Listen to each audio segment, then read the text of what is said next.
had been a police officer for over 10 years, but nothing could have prepared me for what happened that night. It started like any other shift.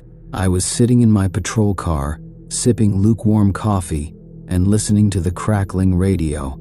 The air was heavy, and a dense fog had rolled in, making it hard to see even a few feet ahead. Just as I was about to check in with dispatch, a call came through. Unit 34, respond to a disturbance at the old Willow Creek Asylum. Neighbors reported strange noises and lights. Possible trespassers, over. The asylum had been abandoned for decades, ever since a fire gutted most of the building. It was a hotspot for urban explorers and teenagers looking for a thrill, so I wasn't too concerned. Still, the thought of going there alone gave me an uneasy feeling. I acknowledged the call and started driving. The road to the asylum was narrow and overgrown with trees, their branches clawing at the sky like skeletal fingers. The closer I got, the stronger the sense of dread became. By the time I pulled up to the rusted gates, my heart was racing. The asylum loomed ahead, a dark silhouette against the foggy night. Its windows were shattered, and ivy climbed the crumbling walls. I parked my car, grabbed my flashlight, and stepped out. The cold night air bit at my skin as I pushed open the gate, its hinges screeching like a wounded animal. "Dispatch, I'm on site. Going to check it out," I said into my radio, my voice steadier than I felt. The front door was slightly ajar, swinging gently in the wind. I pushed it open and stepped inside. The air was damp and smelled of mildew and decay. My flashlight beam cut through the darkness, illuminating graffiti-covered walls and broken furniture. "Anyone here?" I called out, my voice echoing through the empty halls. No response. I moved deeper into the building, the sound of my boots crunching on debris the only noise. Then I heard it, a faint whisper, barely audible. It sounded like a child's voice, but it was distorted, like it was coming from underwater. "Hello? This is the police. Show yourself," I demanded, my voice trembling. The whispering stopped, and the silence that followed was deafening. I turned a corner and found myself in a long hallway. At the end of it, a door creaked open, revealing a dim light flickering inside. I approached cautiously, my hand resting on my holstered gun. The room was small, with peeling wallpaper and a single wooden chair in the center. On the chair sat a porcelain doll, its glassy eyes staring directly at me. Next to it was a note scrawled in messy handwriting, "You shouldn't be here." I felt a chill run down my spine. Just as I turned to leave, I heard footsteps behind me. Spinning around, I shone my flashlight down the hallway, but there was no one there. "I'm suspect in here, requesting backup," I said into my radio. Only static replied. Suddenly, the doll in the room let out a mechanical laugh. I stumbled back, drawing my gun. The sound was grating and unnatural, like an old tape being played too slowly. I aimed my flashlight at the doll, but it was gone. In its place was a trail of muddy footprints leading out of the room. I followed the footprints, my heart pounding in my chest. They led me to the basement stairs. The air grew colder as I descended, and the faint sound of whispering returned, louder this time. The basement was pitch black except for my flashlight. The walls were covered in strange symbols drawn in what looked like dried blood. In the center of the room was a makeshift altar, surrounded by burnt candles. On the altar lay a crumpled photograph of a family. The faces were scratched out, except for one, a little girl with hauntingly familiar eyes. As I examined the photograph, the whispering turned into a guttural growl. I spun around, and there it was, a shadowy figure standing in the corner of the room. It was tall and impossibly thin, its limbs elongated and unnatural. Its face was a void, with no features except for two glowing red eyes. "Stay back," I shouted, aiming my gun. The figure didn't move, but the room began to shake. The candles flickered wildly, and the symbols on the walls seemed to pulse. Suddenly, the figure lunged at me with inhuman speed. I fired my weapon, but the bullets passed through it as if it were made of smoke. I ran, my flashlight swinging wildly as I sprinted up the stairs. The thing was right behind me, its guttural growl growing louder. I burst through the front door into the cold night air, slamming the door shut behind me. When I reached my patrol car, I radioed for backup again. This time the signal went through. Within minutes, other officers arrived. They searched the asylum from top to bottom, but found no trace of the entity or the altar in the basement. The footprints were gone, and the strange symbols had vanished. "Are you sure you weren't imagining things?" one of the officers asked, his tone skeptical. I didn't reply. Instead, I handed him the photograph I had taken from the altar. He examined it, his expression shifting from curiosity to horror. This is your family, isn't it?" he said, pointing to the little girl. My blood ran cold. The girl in the photograph was my daughter, who had died in a car accident 5 years ago. To this day, I don't know what I encountered in that asylum. I've tried to move on, but the nightmares won't let me. Sometimes, late at night, I hear that guttural growl outside my window, and sometimes I see those glowing red eyes staring at me from the darkness. All I know is that something followed me home that night, and it's not finished with me yet. The first sign that something was wrong came the very next night. I hadn't told anyone else about what I'd seen at the asylum. What could I say? I saw a shadow creature and a picture of my dead daughter in an abandoned building. They'd think I'd lost it. Instead, I went home, locked my doors, and tried to sleep. But sleep didn't come easily. I kept hearing faint whispers, at first so soft that I thought they were my imagination. Then they grew louder, more insistent. The words were jumbled and indecipherable, but the voice sounded familiar. When I finally drifted off, it was after 3 a.m. My dreams that night were vivid and disturbing. I was back in the asylum, standing in the basement. The shadowy figure stood in front of me, its glowing red eyes boring into my soul. "You can't escape," it growled, its voice like a rumble of thunder. I woke up drenched in sweat, my heart pounding.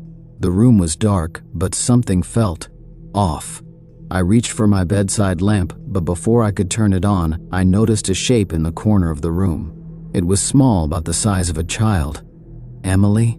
I whispered, my voice trembling. The shape didn't move, didn't speak. It just stood there, motionless. The next morning, I convinced myself it was just a hallucination brought on by stress and exhaustion. I tried to go about my day as usual, but something in the back of my mind kept nagging me. I felt like I was being watched. At the station, my partner, Officer Thompson, noticed my agitation. "You look like hell," he said, handing me a cup of coffee. "Rough night?" "You could say that," I replied, forcing a weak smile. I decided not to tell him what I'd seen. Instead, I asked if he'd heard anything strange about the Willow Creek Asylum. He frowned. "You mean other than the usual ghost stories?" I nodded.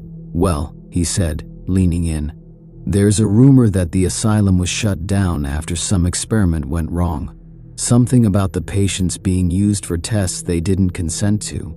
People say that whatever they were doing there, it left a mark. Weird stuff has been happening there ever since." "Like what?" I asked, my stomach twisting into knots.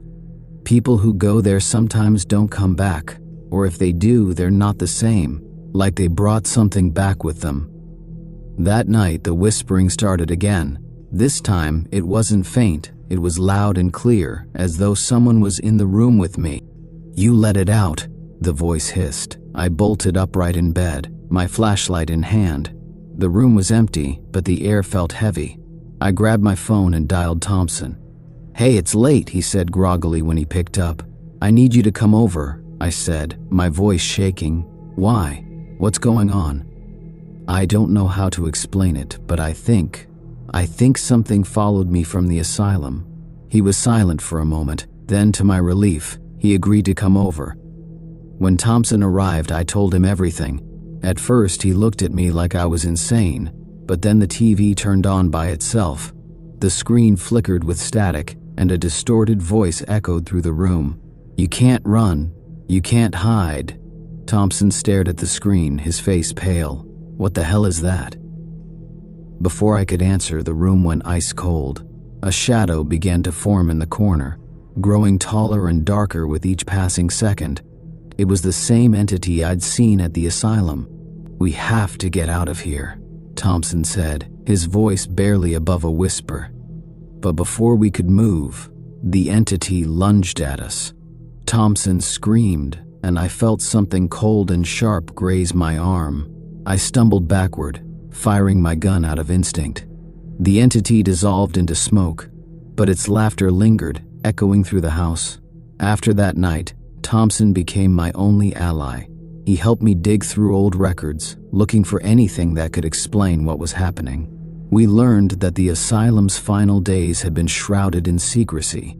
The head doctor, a man named Dr. Frederick Moran, had been conducting illegal experiments on the patients, trying to unlock the human mind's hidden potential.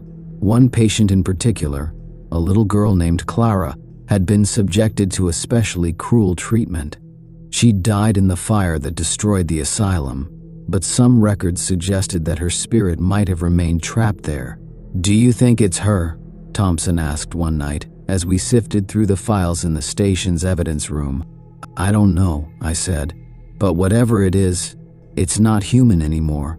The more we uncovered, the more aggressive the entity became. Lights would flicker and shatter. Objects would move on their own. Shadows would crawl across the walls, and the whispers turned into screams. We decided to go back to the asylum. It was the last thing I wanted to do, but we didn't see another way to end it. Armed with holy water, salt, and a priest's blessing on my badge, we headed back to where it all began. The asylum was just as I remembered. Dark, cold, and suffocating. As we walked through the halls, the whispers began again, louder and more menacing. When we reached the basement, the altar was back, just as I'd seen it before. The photograph of my daughter was there too, but now it was smeared with blood.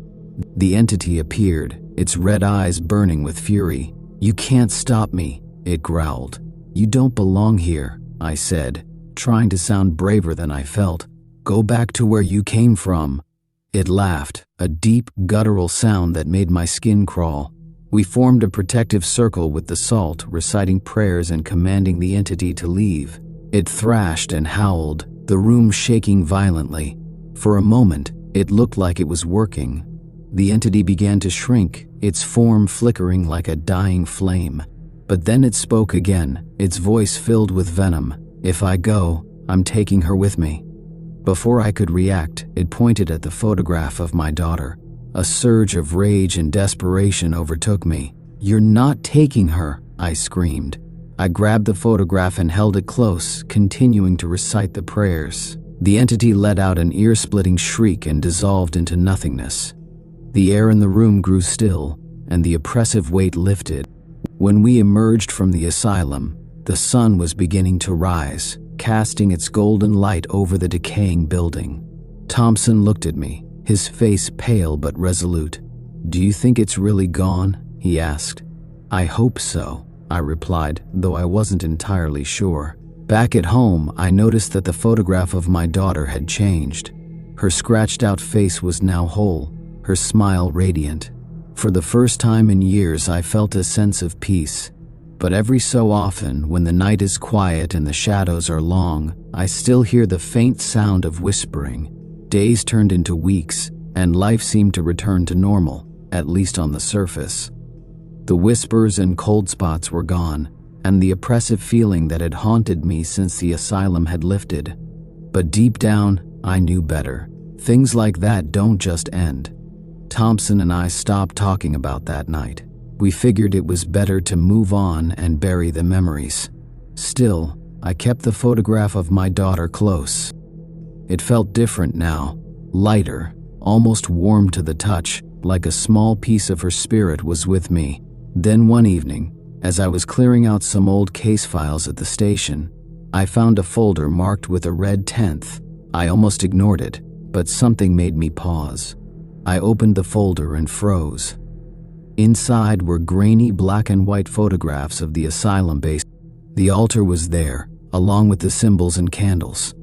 One photograph, dated the day before the asylum burned down, showed Dr. Moran holding a small girl by the shoulders. Written on the back in shaky handwriting were the words, "She is the key." That night I couldn't stop thinking about the photos. Who was Clara really? Was she just an innocent victim, or was there something darker about her?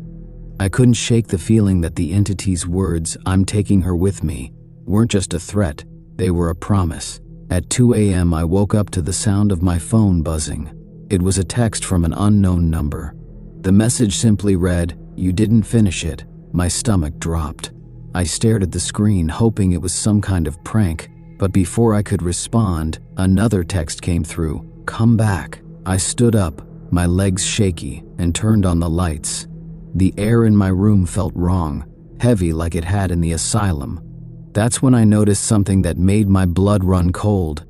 The photograph of my daughter, which had been on my nightstand, was now lying on the floor. Her face, once whole and smiling, was scratched out again. I didn't call Thompson this time. I couldn't. He'd already put himself at risk once, and something told me I had to face this alone. I armed myself with everything I could think of: salt, holy water, a crucifix, even an old silver knife I found in my attic. When I arrived at the asylum, it felt different. The air was colder, the shadows deeper, and the silence was deafening. The rusted gates were wide open as if it had been expecting me. I stepped inside, gripping my flashlight tightly. The hallways seemed longer, twisting and turning in ways that didn't make sense. The walls were covered in fresh graffiti, symbols and phrases like "help us" and "no escape." The basement door was already open. I descended the stairs, my every step echoing in the darkness. The altar was there again, but this time it was surrounded by a faint red glow. Standing in front of it was the figure of a little girl. "Clara?" I whispered. She turned to face me. Her eyes were wide and glassy, her mouth curved into a sad smile. "They hurt me," she said, her voice barely audible. "They used me." I stepped closer, lowering my flashlight. "Who did? Dr. Moran?" She nodded, then pointed to the altar. "It's still here. You have to destroy it." Before I could respond, the temperature in the room plummeted. The shadow entity emerged from the corner, its red eyes glowing brighter than ever. It moved between me and Clara, its elongated limbs stretching toward me like claws. "You shouldn't have come back," it growled. Clara screamed and backed away. "She belongs to me," it snarled. "And so do you." I pulled out the holy water and threw it at the creature.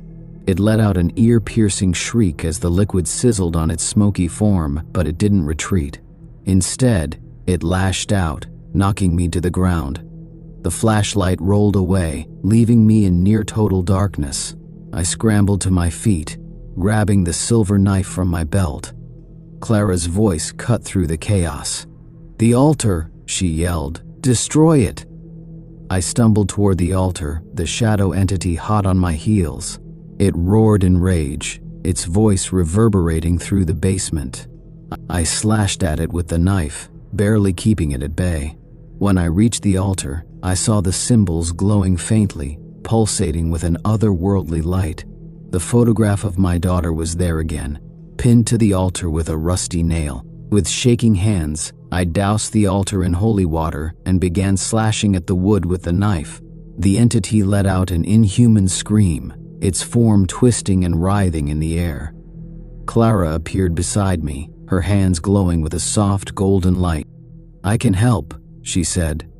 She placed her hands on the altar, and the glow intensified. The symbols on the walls began to fade, and the room was filled with a deafening roar as the shadow entity dissolved into nothingness. When the light finally dimmed, the basement was silent. The altar was nothing more than ash, and Clara was gone. In her place, I found a small locket with her name engraved on it. I picked it up, feeling an overwhelming sense of peace. Back at home, I placed the locket next to the photograph of my daughter. Her face was restored again, her smile as bright as ever. For the first time in years, I felt like I could breathe. The weight that had been pressing on me was gone, and the house was warm and welcoming once more.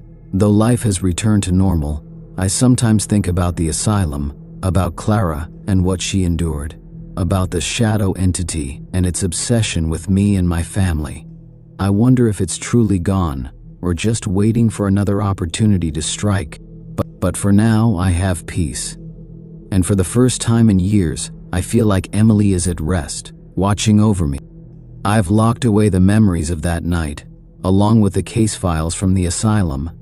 But sometimes, late at night, I hear the faintest sound of a child's laughter, and when I turn to look, I see the locket glowing softly in the moonlight. Months passed, and life settled into a fragile normalcy. I returned to my daily duties as an officer, but I was a different man now, changed by what I had seen and experienced. Though the shadows and whispers no longer haunted me, the memory of that night lingered like a scar. The photograph of my daughter stayed on my nightstand, next to Clara's locket.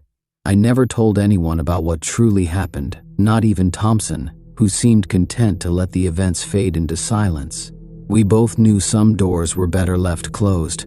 One evening, as I prepared for bed, I caught sight of the photograph.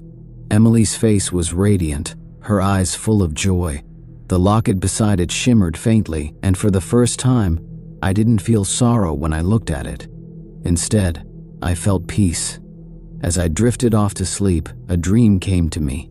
In it, I was in a warm, sunlit field. Emily stood there, her smile as bright as ever. She held hands with another girl, Clara. They looked at me, and for the first time in years I felt no fear, no guilt, only love. "Thank you," Clara whispered, her voice carrying on the breeze. Emily waved before turning and walking into the light with Clara. I wanted to follow, but something held me back. It wasn't my time. I woke up with a tear sliding down my cheek, but a weight lifted from my chest. The nightmares never returned after that night. The locket remained on my nightstand as a reminder, not of darkness or terror, but of the strength it took to face it. I still think about the asylum sometimes, and what I encountered there. Perhaps its horrors are buried for good, or perhaps they lie dormant, waiting, but I no longer fear the unknown. Some battles are fought in darkness, but the light always finds a way to prevail. As for me, I've found peace at last. I'm a police officer, a member of a small force in a quiet town where not much ever happens. It was supposed to be a peaceful job, keeping the streets safe, solving the occasional mystery, and helping out when needed. That was the plan. At least, that's what I told myself when I started. But that was before the first time something I couldn't explain happened. It was a night like any other when the call came through. It was just before midnight, and most of the town was already tucked away in bed. The usual suspects had mostly stayed out of trouble, and the streets were empty, save for the occasional flicker of a street lamp in the distance. I just finished my coffee when dispatch came over the radio. "Unit 18, we have a disturbance at the old Miller house. Reports of strange noises. Neighbors are concerned. Can you check it out?" I sighed, rolling my eyes. The Miller house had been empty for years. It was an old, run-down place on the edge of town, on the outskirts where no one ventured after dark. The stories that surrounded it were a mix of gossip and fear. They said the place was haunted, cursed even, but as a cop, I didn't believe in such nonsense. I was used to checking out these disturbances every now and then. People called in about strange sounds, probably raccoons in the attic or teens pulling pranks. Nothing to worry about. "Copy that, dispatch," I said into the microphone as I climbed into the squad car, the engine starting with a low hum. "I'm heading over now." As I drove through the empty streets, a creeping unease began to build in my stomach. I tried to push it away, but there was something about the night that felt off. The usual sounds, crickets chirping, the soft rustling of trees in the wind, were gone. The silence felt too heavy, like the world had pressed the mute button. The Miller house was looming ahead when I turned onto its long driveway. I turned off the headlights as I got closer, trying to not announce my arrival too loudly. The old wooden house was shrouded in darkness, and the closer I got, the more uncomfortable I felt. It was almost like the house was waiting for me, its windows staring back at me like dark eyes in the night. I shook the feeling away as I parked. "Just check the area, talk to the neighbors if needed," I reminded myself. I grabbed my flashlight and stepped out of the car, immediately hearing the crunch of gravel beneath my boots. The door creaked open with a gust of wind when I tried to push it, and I felt a shiver run down my spine. "Just the wind," I muttered under my breath as I entered the old house. The floorboards groaned with every step I took, echoing through the empty hallways. At first, everything seemed fine. There was nothing out of the ordinary. A dusty old house, forgotten by time, just like every other building that had been left behind for too long. But then, there it was. A sound, a soft scraping noise from upstairs. Not the usual creaks or wind whistles I was accustomed to. It sounded deliberate. I froze, the hairs on my neck standing up. I didn't move for a moment, straining to hear. It came again, faint but unmistakable, like nails dragging across wood. My heart started beating faster. I called out, my voice louder than it should have been in the eerie silence. "Anyone here?" The house answered with nothing but the wind outside. I stood there, waiting for any response, but nothing came. I held my breath, clutching my flashlight tightly, and slowly began ascending the stairs. Each step I took seemed to reverberate louder in the empty space around me. The house seemed to swallow sound, leaving only that unsettling scraping noise. It grew louder the higher I went, and I found myself nearing the top of the stairs before I realized that I was no longer certain what had made the sound. With one hand on the railing, I forced myself to move forward, my flashlight sweeping the hallway. The scraping sound stopped suddenly, and I felt a chill sweep over the room. I wasn't alone. Ahead of me, I saw it. The door to the old attic was slightly ajar. I hadn't even remembered seeing an attic door when I entered, but now it stood there, a black mouth in the dark, beckoning me. My heart skipped a beat, and for a split second, I almost turned around. I thought about leaving. After all, it was a quiet night, and maybe it was best to let whatever it was stay in the dark. But my duty was clear. I couldn't leave a job unfinished. Taking a deep breath, I forced my legs to move. The door creaked open in slow motion when I pushed it, the sound like a scream echoing in the empty attic. My flashlight revealed nothing, just shadows. But as my eyes adjusted to the dim light, I saw the outlines of old furniture, broken chairs, faded boxes, a pile of old blankets. Nothing else seemed out of place, just an old attic. I whispered, but I couldn't shake the feeling that something was wrong.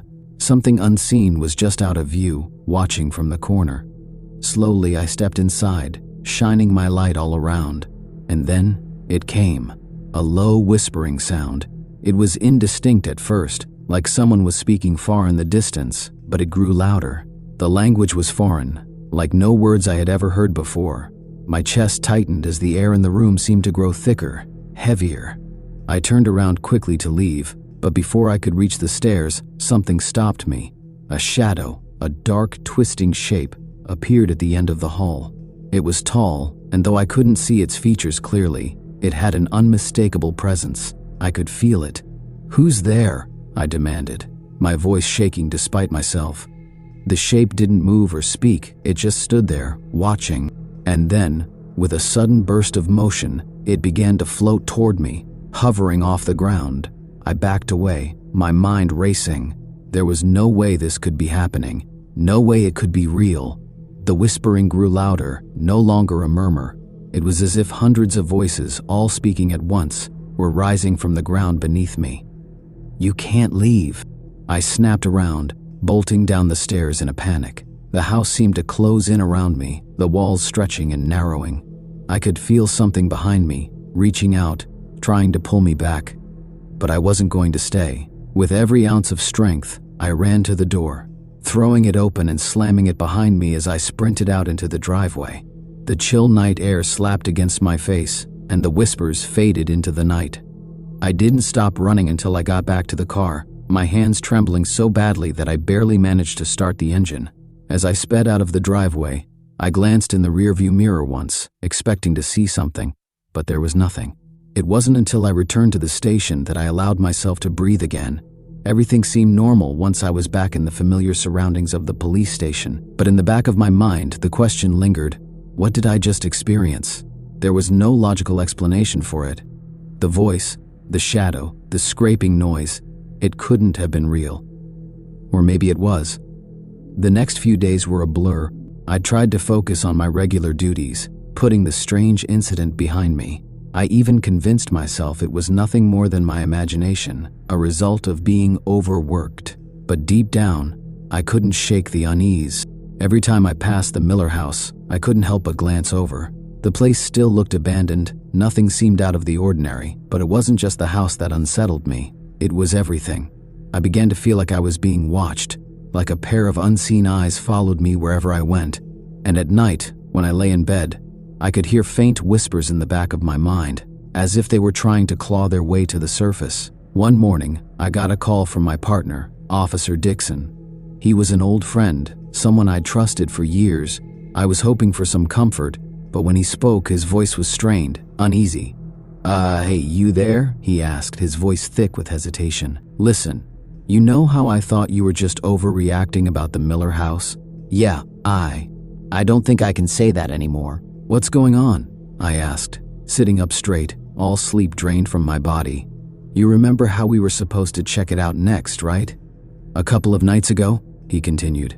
"Well, I was in the neighborhood, making the usual rounds, and I swear something was there, just like you said, those scraping noises, same thing. Only this time, they were so loud that it felt like they were right next to me. And the worst part, there's no sign of anyone inside, not even a trace. Just that noise." My blood ran cold. "Dixon, what are you saying?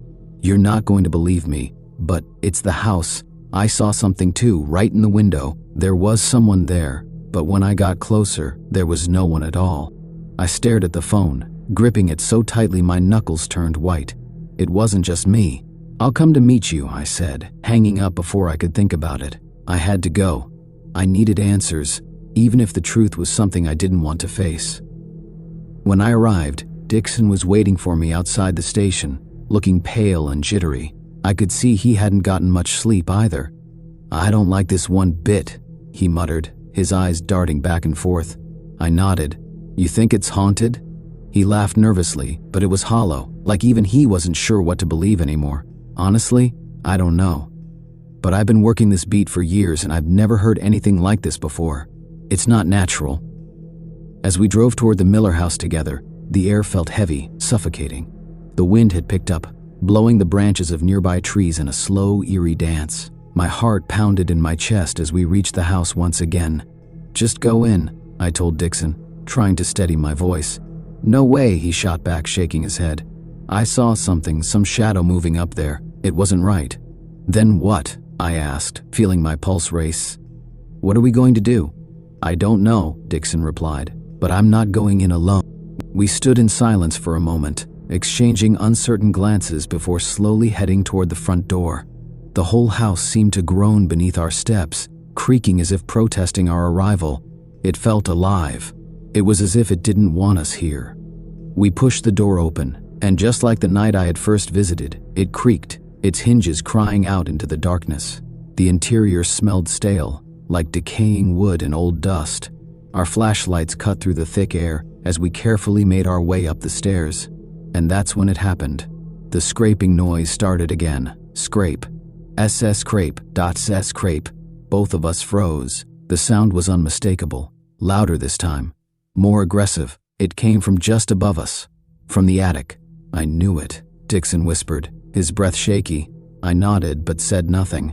The sound seemed almost like it was getting closer, creeping toward us. Like something or someone was moving just above our heads, making their way down slowly. Dixon took a step forward, pulling his gun from its holster. "We need to clear the attic."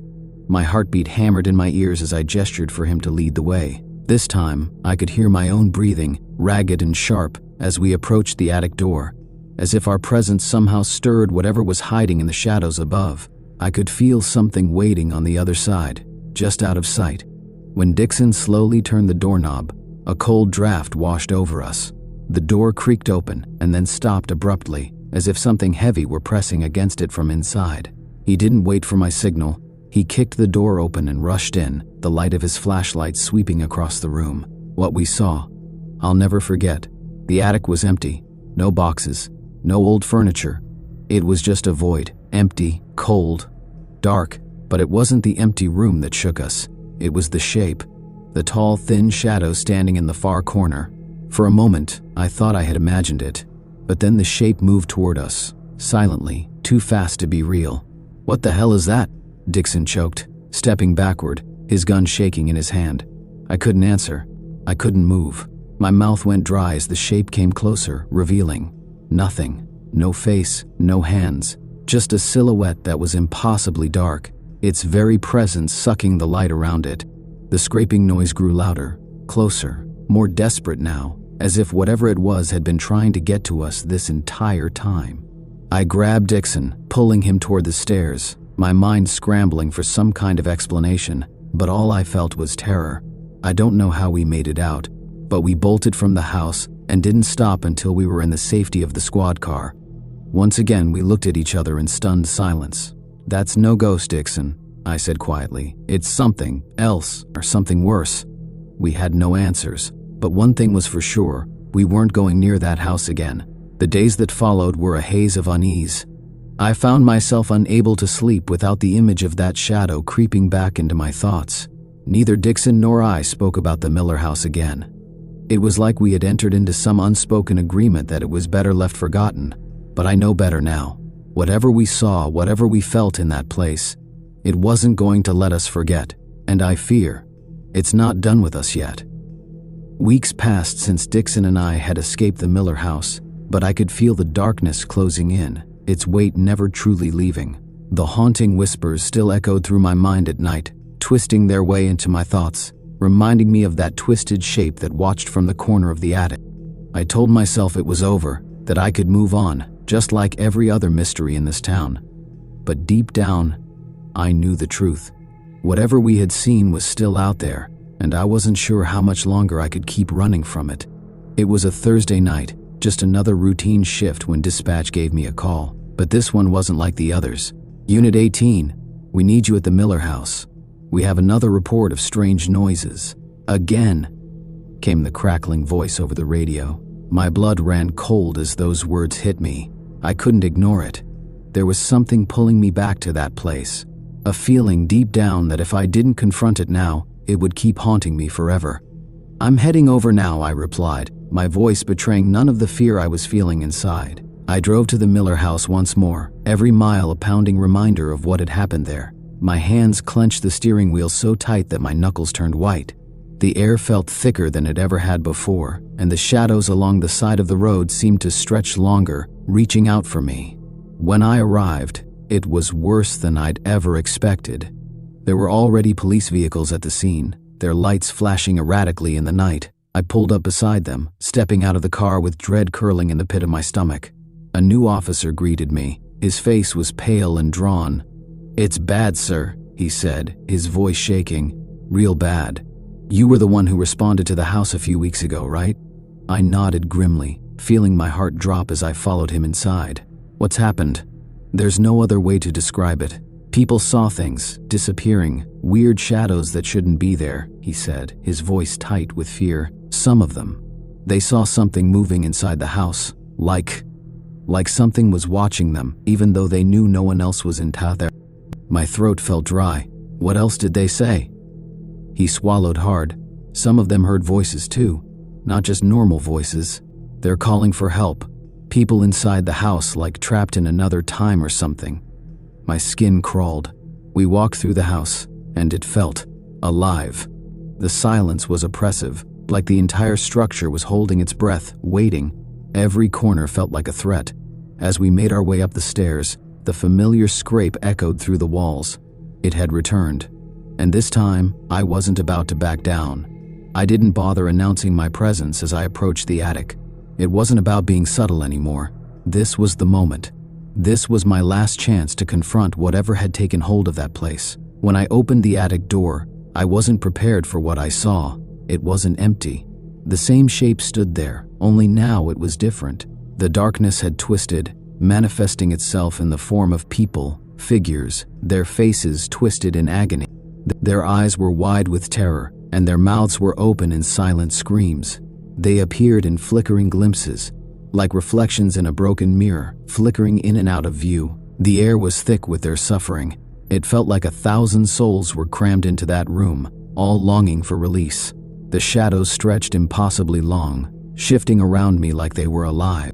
"No, this can't be real," I whispered to myself, but I knew it was.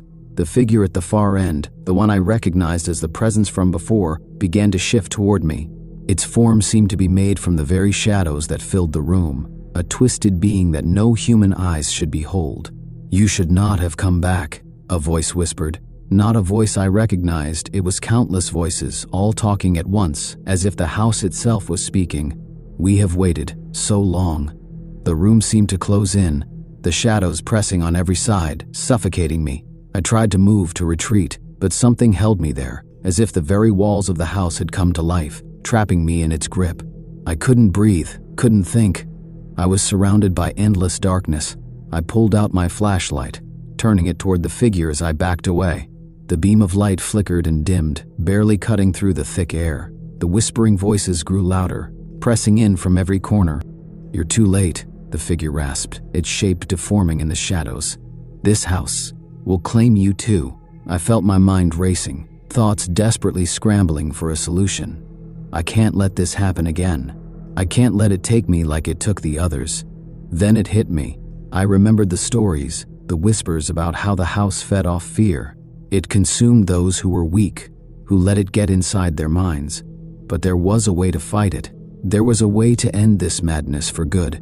I reached for the small vial of salt I always kept in my belt, a little ritual from long nights of checking out abandoned places.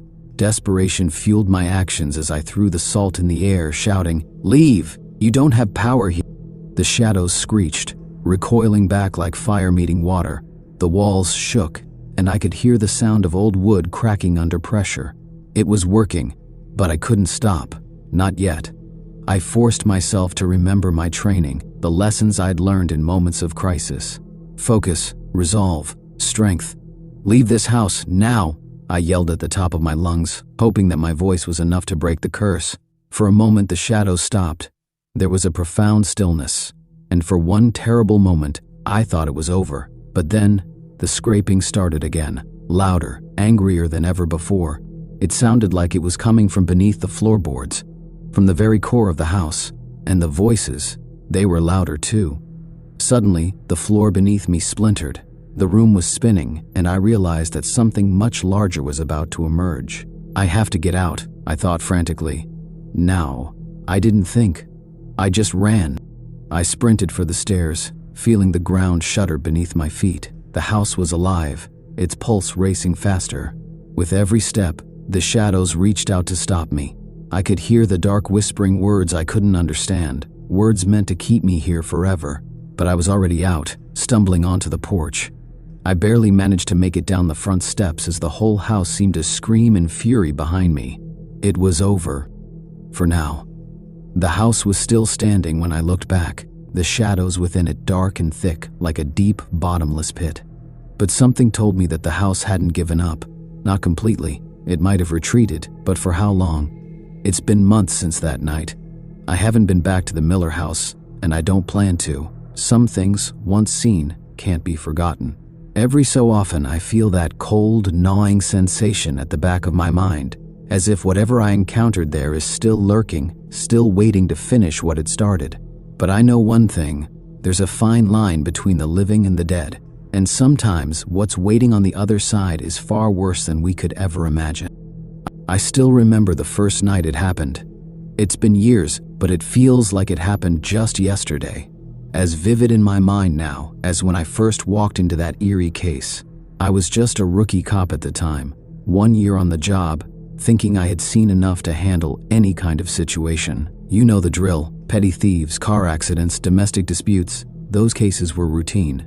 But nothing could prepare me for what I was about to face. That night the phone rang just as the clock struck 2:17 a.m. It wasn't the usual call. You get used to hearing people's voices at any hour, complaining, yelling, or crying about something. You're trained to shut out the noise and focus on the job. But this time was different. My partner, Detective Lawrence, had stepped out for a quick break, and I was sitting alone at the dispatch desk, minding the calls. The ringing of the phone was sharp, like a blade slicing through the silence of the station. I picked up the receiver. "Emergency response," Officer Knox speaking. How can I help you? I said in my most professional voice. There was no response. Just silence at first, cold, unsettling silence. I almost thought it was a prank, but I'd learned better than to dismiss anything in this line of work. I cleared my throat. Hello? Is anyone there? This is Officer Knox. Still nothing, just eerie static at the other end. Then, just as I was about to hang up, I heard something, a whisper, barely audible, like someone breathing in the phone, a strange sound that made the hair on the back of my neck stand up. It sent chills right to my bones. Please, the voice whispered. Help. I froze. The voice was weak, like it came from far away or underwater. The words trailed off. Who could be calling at this hour? This wasn't a prank, this was something else. I grabbed my notebook and quickly scribbled down the time and details. Can you hear me? I asked, my voice shaky as I pressed my ear to the phone. The line crackled again. Then there was a slight gasp. Please. The voice was barely a murmur now. They're coming. They're right here. Before I could respond, the line went dead. My hand trembled slightly as I set the receiver back in its cradle. I felt stupid for being scared. How could a phone call get under my skin like that? But it did. The hairs on my neck didn't go down. Something was off. Something wasn't right about that call. I glanced around the dimly lit station, making sure there wasn't anyone watching. I sat there for a minute, the quiet only interrupted by the faint hum of the station's old air conditioner. Lawrence was still nowhere to be seen, so I decided to pull up the call logs to see if I could trace the number. There was nothing. No number, no location, not even an address. Just an empty space where the usual information should have been. This was strange. I stared at the screen, waiting for something to fill in, but there was nothing. Suddenly, a small flicker of light caught my eye. I turned and saw a figure standing in the doorway of the squad room. I almost jumped out of my skin. It was Detective Lawrence. Sorry, he said, stepping into the room. I didn't mean to startle you. You look like you've seen a ghost. I couldn't explain to him why I felt uneasy. It wasn't something I could put into words. Someone just called, I started, but before I could finish my sentence, I was interrupted. Lawrence smirked, his face relaxed, as though it were another typical night. That's probably just a wrong number, or another drunk. It happened. I wasn't convinced. Lawrence never took anything seriously unless it had something to do with facts, and there wasn't any on the other side of that call. But I knew that, whatever it was, I couldn't let it go. Over the next few weeks, that strange call kept haunting me. Every time I sat down at my desk, I felt like I was being watched. The police station seemed quieter than usual, darker, as though something had shifted. But I told myself it was just my imagination. I was overthinking it. That was until the phone rang again. Weeks went by without anything strange happening. Well, at least, that's what I thought. The call that night seemed like a distant memory. Life continued on as usual, the routine calls and investigations, but the unease never truly left me. That was until the phone rang again, nearly a month later. It was 2:17 a.m. I couldn't help it. My eyes darted to the clock, my hand frozen over the receiver. Was this a coincidence? Or was something more sinister lurking just out of reach? My fingers gripped the handset before I even realized it. I lifted it to my ear, dread creeping into my heart. Emergency response, Officer Knox speaking. Again, I said, a nervous edge to my voice. This time there was no static, no whisper, just breathing. Low, steady breathing, like the slow, rhythmic sound of something waiting. I pressed the phone tightly against my ear, barely able to steady my breath. Please, the voice whispered again, but this time it wasn't just weak, it was frantic. Please, they're here. They're in the station. They're coming for you. The hairs on the back of my neck stood straight up. My heartbeat thudded in my chest. I glanced around the dim room. The sounds of the station, usually so reassuring, now felt eerily hollow. Something in the air had changed. I swallowed hard. Who are you? What do you want? My voice barely managed to get the words out. Suddenly the breathing stopped, and then the line went completely silent. For a moment I sat frozen, clutching the phone in terror. The quiet was deafening. But then I heard it. The unmistakable sound of footsteps, heavy and slow. The floorboards creaked as if something was moving through the empty halls. I stood up instinctively. My eyes widened, searching every shadow. This wasn't right. Someone was here, in the station with me. I picked up my radio, but when I pressed the button, the static buzzed unnervingly long. My stomach churned. My pulse raced. It couldn't be happening again. The sound of footsteps grew louder, closer. I turned to glance down the hallway. Nothing. The dim lights above flickered, casting long, distorted shadows on the walls, and then it hit me like a bolt from the blue. The steps were moving, but they weren't human. With a gasp, I darted for the hallway, my heart pounding so hard I could hear it in my ears. As I rushed down the corridor, I could feel the temperature drop, an unexplainable cold that made every breath come out in a visible puff. The farther I went, the darker it became. The lights above flickered erratically, casting eerie shadows everywhere. And then, I saw it. At the far end of the hallway stood a figure, a tall, imposing silhouette. It didn't move at first, just standing there as if waiting for me to notice. My instincts screamed at me to run, but something held me in place. Was it my mind playing tricks on me? Then, the figure shifted. It was moving. No, it was gliding toward me. Its movements unnatural. Smooth, but almost too perfect. "Please help," the voice from the phone whispered in my ear. The tone was the same as before, desperate, terrified, but now I could hear it as if it was standing right next to me. I spun around, but there was nothing, only the hollow echo of my own breathing. I raced back toward the dispatch room, my boots pounding against the floor. The distant sound of dragging footsteps followed me, each sound sending fresh waves of panic through my chest. I slammed the door open to the dispatch room. Empty, dark, except for one thing. The phone. The same old phone. But this time the receiver was already off the hook, hanging loosely beside the base. A heavy, steady breathing filled the room, as though it was coming from the other side of the phone. And there, at the desk, was a black and white photograph of someone I didn't recognize except for one glaring detail. It was taken within the precinct. That figure, standing in the hallway, the same eerie silhouette I had seen earlier, was captured in the background of the photo. I was too late. The door slammed shut behind me. I spun around to see the hallway was empty. I was alone. That's when I realized. It had never been a call from someone needing help.